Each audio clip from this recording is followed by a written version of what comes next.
Hey guys, welcome back to my YouTube channel. It's currently snowing out. Well, it was snowing yesterday, but now it's like melting down. But today I'm going to be doing something like really fun.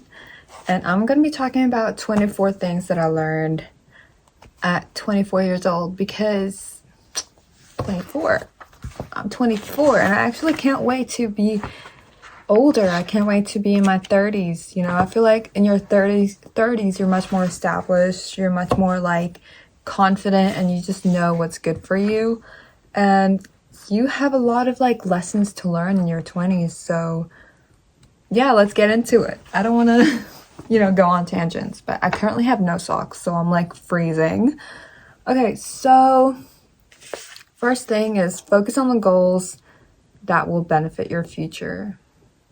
I mean, that's self-explanatory, but I definitely would say, like, once you get distracted by any distractions around your life, especially with like bad friends and like bad relationships, like men who always interrupt your life to interrupt the trajectory of your life, don't get distracted by that and focus on how you can make money for yourself and focus on how you can get that degree for yourself, for your name, and for your career. Because let's face it, it's really hard out here. It's really tough to be an adult. It's really tough out there.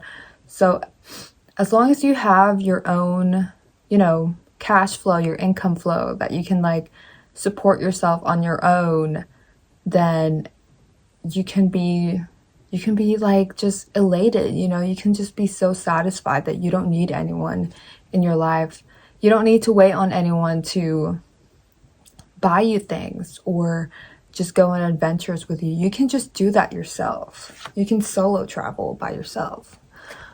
Okay, so second, consumerism will not make you happy. I was like an avid shopper when I was in high school. I was an avid shopper when I was like a teenager. So I would always like thrift clothes. I would always buy clothes from like stores, retail stores. And now sometimes those clothes, I don't even wear them. I don't even wear them at all. So like some of them I would have to like donate them to a thrift store. I would have to sell them. And I've actually cleared out half of my closet and cleared out like the things that I don't wear anymore. So I guess impulse buying is also just something that you need to be mindful of. Like, just because it's on sale doesn't mean you have to get that right away. Think about it for 2 weeks, and then after 2 weeks, maybe consider on buying it. That's what I've been like practicing on myself when the new year started. So number 3 would be following other people will make you miss the fact that you're authentic. So every person is authentic. Every person is different. Even if you are twins with your twin, you're different. You're different because you just don't have the how do I back myself with this? But you're different, and you know that you're different. You feel like you're meant to be someone. You feel like you're meant to be on the big stage, on Broadway. And, if you chase your dream, if you don't get distracted by things that don't matter in your life, then your dream of going on Broadway, your dream of being an actress will never happen if you don't get tunnel vision on them. So for me, like, I've always been writing, and I self-published a book last year. And that was something very scary for me because I've never really put myself forward into the publishing industry or as a writer. So after that, I was like, I can pretty much do anything because I've set my goals, I've written them down, I've done affirmations, I've said I'm confident, I've done my prayers, I've done my, manifestations, and they came true. So know what your goals are and go for it. And also, don't copy anything else that you see on TikTok. Do something or buy something that you will love. Just because, other people are buying water bottles that they don't even need. Like, how many water bottles do you need? you don't need to buy another water bottle. You only need one water bottle. You don't need like 15 water bottles, guys. Let's face it, let's be practical. And fourth thing would be traveling doesn't compare to staying in the same place your entire life. I'll be back because I'm kind of cold. Traveling doesn't compare to staying in the same place your entire life. I know like some people don't want to leave their hometowns, which, I'm not going to hold that against them because it's your life. But for me, I've never been the type of person to be stuck in one place. Like I've always wanted to travel. Like I went to New York last month. I went to New Hampshire last month. I've been to Japan. I've been to Tokyo, Japan specifically. I've been to so many states in the United States. So I'm always like thinking of where to travel next. And I think I've always wanted to go to Europe next time. That's something I've always wanted to do. So Europe. Fifth, don't jeopardize your future for someone else. These are for my relationship girlies. These are for my dating girlies. These are for my girlies who love dating, my divas, my romantics, I've learned from my observations that women tend to move in with their partners before they get the ring. And, like 90% of the time, that doesn't really work out. Because if the relationship doesn't work out, you're going to be homeless, right? You're going to be broke. So, in hindsight, like what I said earlier, establish yourself first and then establish your own opinions and find yourself first before getting into a relationship. Don't jeopardize your future for someone else. Family and community is very important. I've learned this all throughout my life. I mean, I come from a very strong-knitted, close-knitted family, and they're very hardworking, and they're very loving people. They're very giving too. They're so hardworking, and they've also just, every time I talk to them, like every time I talk to my mom, like she would always like tell stories of how much fun she had when she was like younger, when it was like in the 90s or early 2000s, and like it was always around her family, and it was always with her family. And I feel like if you don't have that community, that family in your life, you're a second family, doesn't have to be blood related, then I think it's really hard for you to learn about life. It's really hard for you to just relieve yourself from heartbreak. And I know like my family has always been there for me, and I'm so thankful for them. And I feel like, I actually read this thing in a book in my bookshelf, in my big bookshelf right behind me, is that humans are wired to be like in a herd. So it doesn't matter, like we're not good at being isolated. Like we always find a group that we always find a group that we like. We always find a group that we're similar with, and we stick with that group. It's like, for example, like a fandom, if you like Harry Potter, you're in the Harry Potter fandom. It's always like that. So we're not really wired to be alone or isolated. We always have to be like in a herd, if that makes sense. Okay, moving on. Don't be afraid to stand up for yourself. This is a message for me, and also a message for people who are like in a place that they feel like insecurity.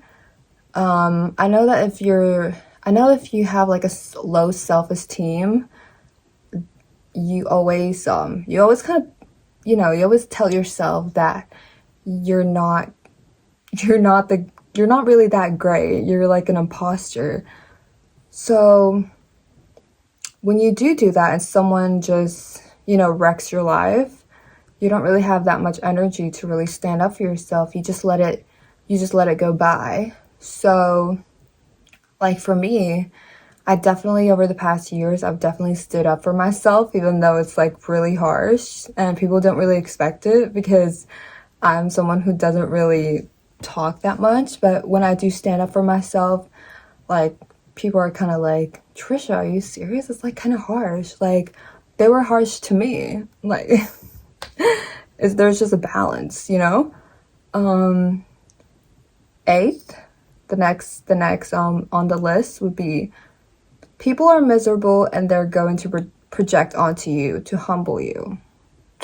I learned this the hard way. I definitely was in situations where I didn't even do anything. I'm very quiet. I'm a very quiet person. I don't really speak that much unless someone speaks to me in a subject that I'm interested in, or I like small talk too, so I participate in a little bit of small talk here and there.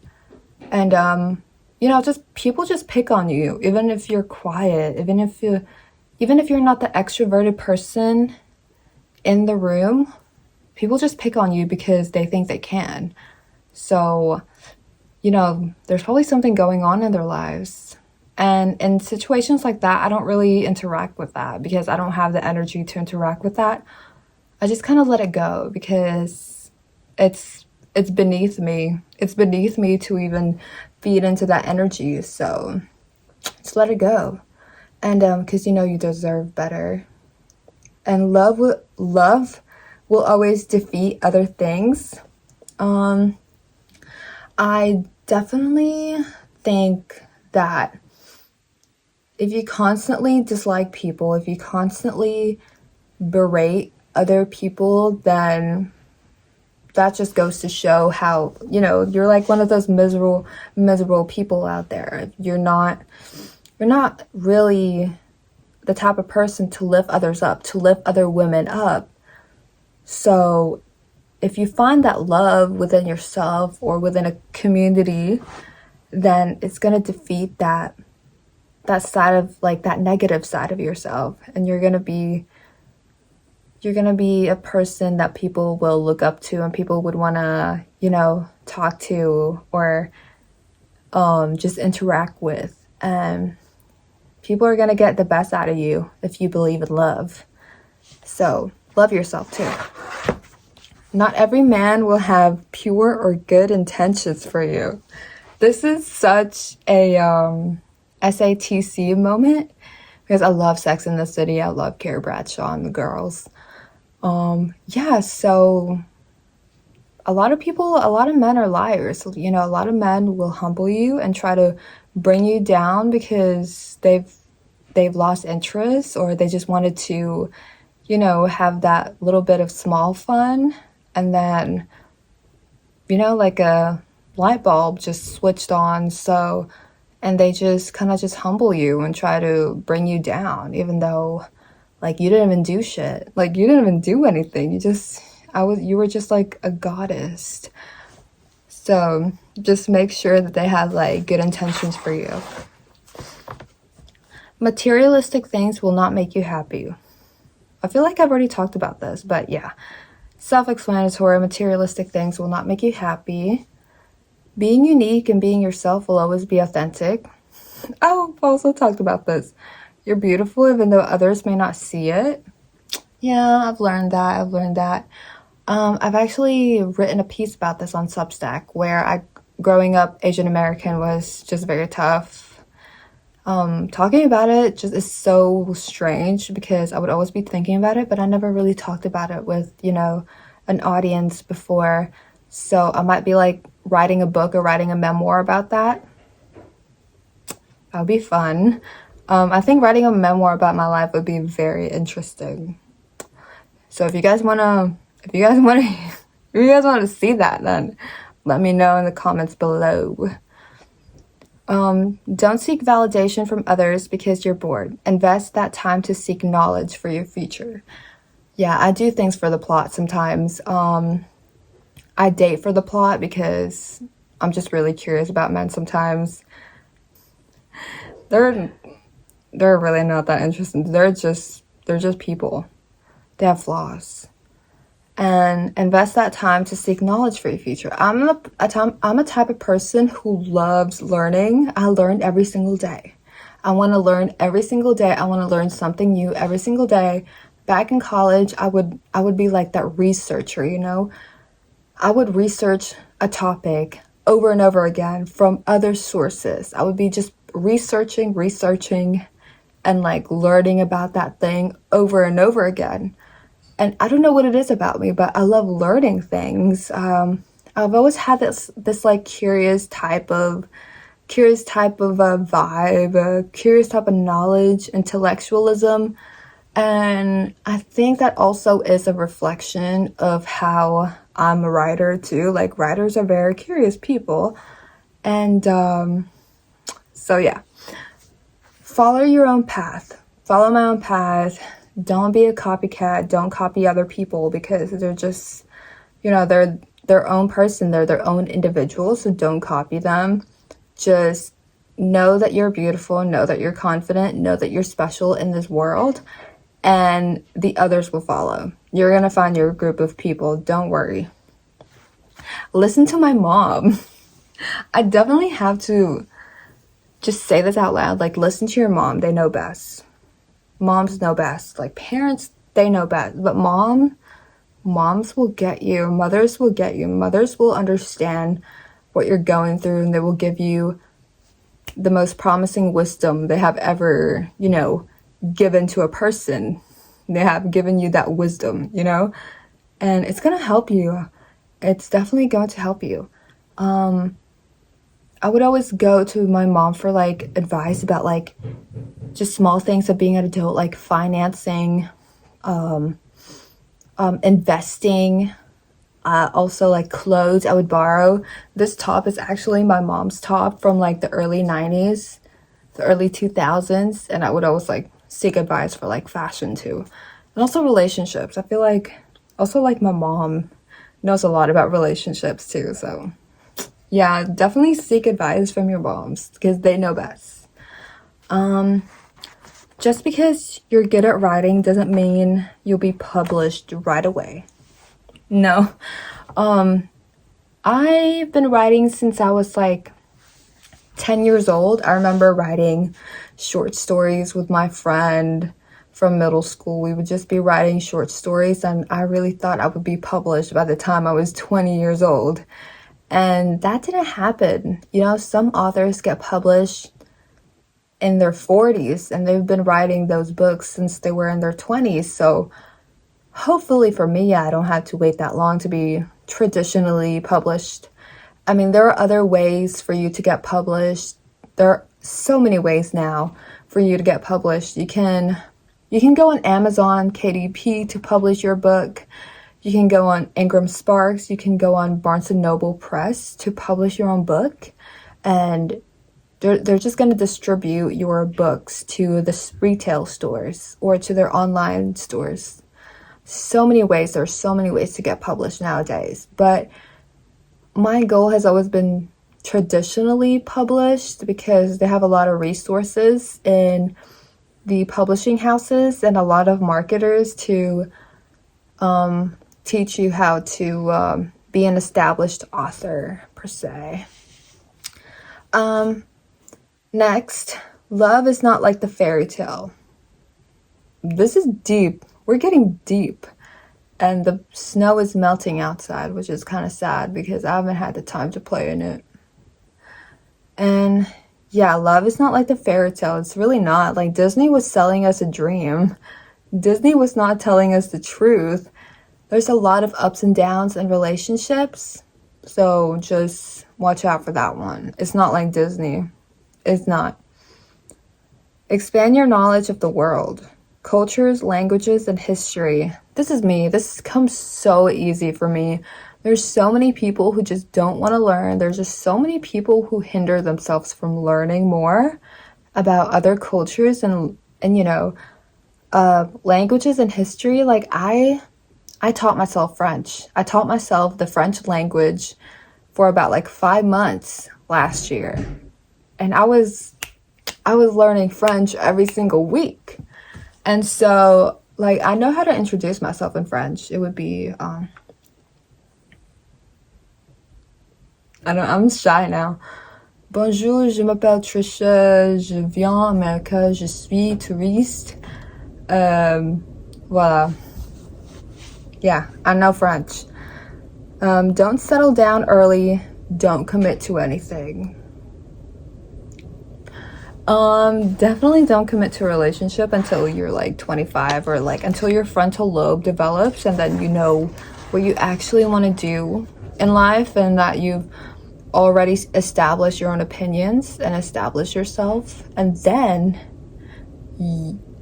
it would be best for you to maybe settle down later on. But I'm not saying that you have to settle down later on. I'm not telling you what to do. But from my observation, there has been a recurring pattern where, committing to something in your early 20s does not really end well. Like your 20s has to be fun. It's where you learn about yourself. It's where you learn about the world. It's where you learn about what you want to do. It's about trials and tribulations. It's about lessons, so that you can carry that on in the next 30, 40 years. But to each their own. I'm not judging here, but this is just my observation. Okay, the 20th lesson that I learned: don't meet them at their level, let them meet you at your level. Don't stoop down to anyone. Period. 21, the 21st lesson would be: never settle for less. You know you deserve better. You know what you are. You know what you bring to the table. Don't settle for less. 22nd lesson: relationships are not the end goal. They're not. Your goals are the end goals. And what you want is the end goal. Your success is the end goal. 23rd lesson: we're so close to the end. Can't believe I'm turning 24. Turning 24 in reflection has really made me much more of a confident and also an adult woman. I feel older, and I'm not against that, because I've always wanted to grow old. I've always wanted to be in my 30s. I've always wanted to be an older woman. Probably because I'm like the oldest daughter. I've always wanted to have that, just that grip in my life, that I can just do whatever I want to do and just be, I don't know the word for it, but like, I just want to be confident. I just want to be like an older, mature, and wise woman. I want that wisdom of an old woman. I've always wanted that. And 23rd lesson would be: live your life and others will follow. Yeah. And the last and 24th lesson that I've learned in my 24 years of age: love yourself. That's the 24th lesson. It's my journal. It's Harry Potter, it's Ron's sweater, and it's Hermione's cat. Oh my god, I love Harry Potter. I grew up watching Harry Potter. I was a huge Harry Potter fan. I've read all the books. I have the DVDs except the last two movies. My sister gave me these stickers, by the way, so shout out to her. But that was the YouTube video, and I hope you guys liked it. And if you guys want some more videos about, just me talking or vlogs, then let me know down below what you guys want to see, and then I'll be back soon. And I hope you guys had a happy holidays and a happy new year. And thank you for subscribing to my channel. And if you like this video, like, subscribe. I'll see you guys next time.